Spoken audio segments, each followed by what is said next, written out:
जय हिंद, नमस्कार दोस्तों। आज के टॉपिक में चलते हैं और आज का टॉपिक हिंदी साहित्य से।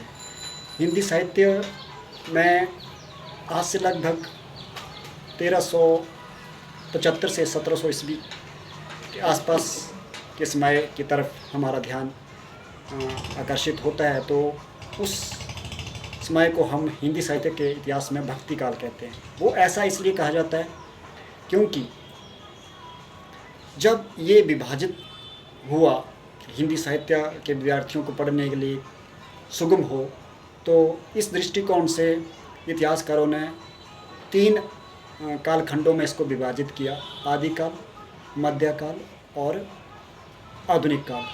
आदिकाल ही और मध्यकाल में जो है भक्ति काल शुरू होता है, यानी कि आज से लगभग 2024 है, आज से लगभग 600-700 साल पूर्व 1375 के आसपास और लगभग 1700 ईस्वी तक ये चला भक्ति का। और ये ठीक इतिहासकारों की सोच रही होगी, क्योंकि उसी दौरान जो था भक्ति ने अपना प्रवेश दस्तक दी थी दक्षिण भारत में, जब आलावार संतों का आगमन हुआ।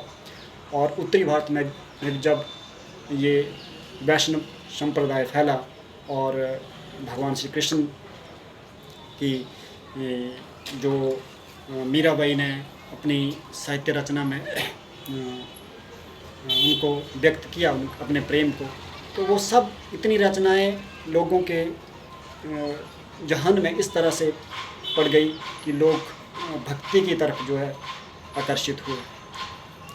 आप मीराबाई के पदों को पढ़ेंगे, सूरदास के आप रचना पर प्रकाश डालें, या आप तुलसीदास के रामचरितमानस को लेकर उनका अध्ययन करें, या दूसरी ओर आप निर्गुण काव्यधार में जो संत हुए उनमें से प्रमुख कबीर जी हुए, उनकी रचनाओं को पढ़ें। उनके दोहों को आज भी पूरे भारत में गाया जाता है। तो इस दृष्टिकोण से ये ठीक ही बैठता है कि भक्ति काल हिंदी साहित्य के जो इतिहासकारों ने ये नाम दिया है भक्ति काल, उचित है। और इस काल को स्वर्ण युग भी कहा जाता है हिंदी साहित्य के इतिहास में। हालांकि मैं वैज्ञानिक या सामाजिक या कुछ ऐसे तथ्यों के आधार पर नहीं कह रहा हूँ, लेकिन ये सटीक शब्दों में कह सकता हूँ कि इसको स्वर्ण युग जो कहा है डॉक्टर श्याम सुंदर दास जी ने कहा है। डॉक्टर श्याम सुंदर दास 19वीं सदी में भाषाविद हुए, जिन्होंने ये कहा कि ये सचमुच था हिंदी साहित्य के इतिहास में एक स्वर्ण युग था।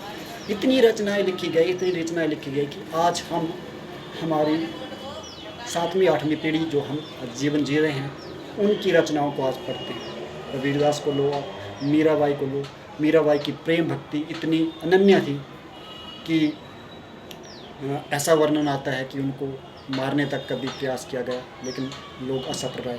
कलयुग में इतनी अब श्रद्धापूर्वक भक्ति जो था उदाहरण ऐसे वातावरण में मिला, तो उचित ही है कि इसको स्वर्ण युग या भक्ति युग कहा जाता है।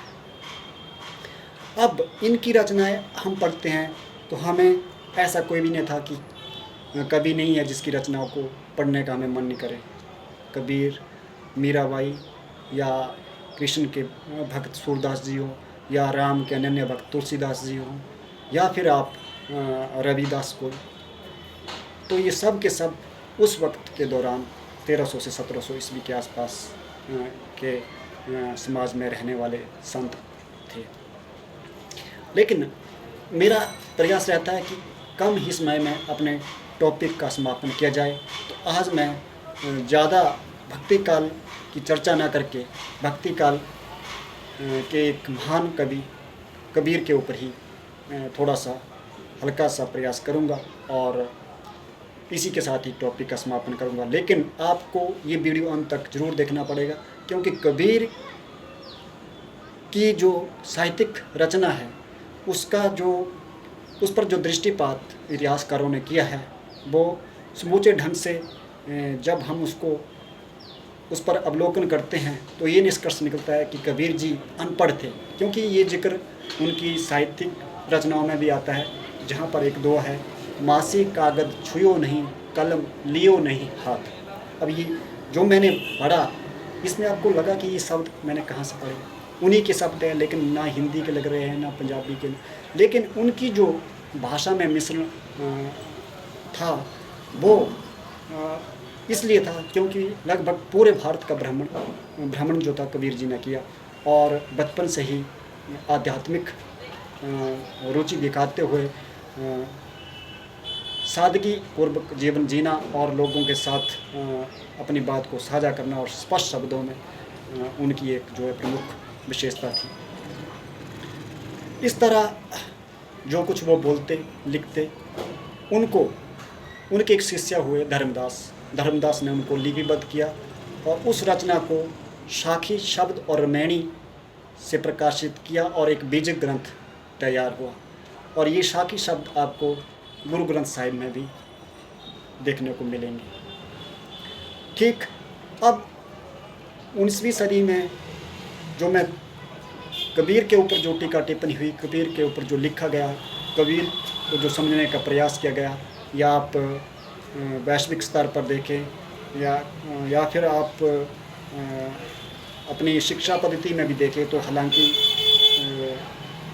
पुस्तकों में कम स्थान है कबीर का, कुछ एक आधा 5-7 दोहे होते हैं अगर हम देखें तो। लेकिन अगर उच्च शिक्षा स्तर की बात की जाए तो लोग आज भी उनके जीवन को, उनके अध्ययन को, उनकी जो साहित्य है उनको समझने के प्रयास करते हैं, और पीएचडी जैसे सब्जेक्ट में ये स्पेशली कबीर को समझने का प्रयास किया जाता है।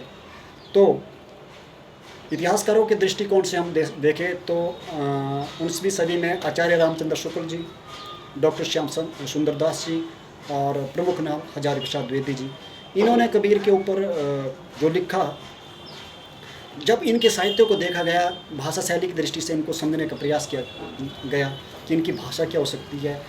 ये अशिक्षित थे, ये पढ़े लिखे नहीं थे, इतना ज़्यादा ज्ञान था इनके पास कि आज की जो युवा पीढ़ी या आज का जो इतने वर्ष बीतने के पश्चात भी लोग उनकी साहित्यिक रचनाओं को पढ़ते हैं। हर ग्रंथ में उनके दोहे श्रवण करने के लिए आपको मिलेंगे। तो ये निष्कर्ष निकाला जब रामचंद्र शुक्ल जी ने, तो उनका ये कथन था कि ये साधुकड़ी स्वभाव के थे, साधुपन जैसे थे, और इनकी भाषा में साधुकड़ीपन था। तो उन्होंने उनकी भाषा को जो तो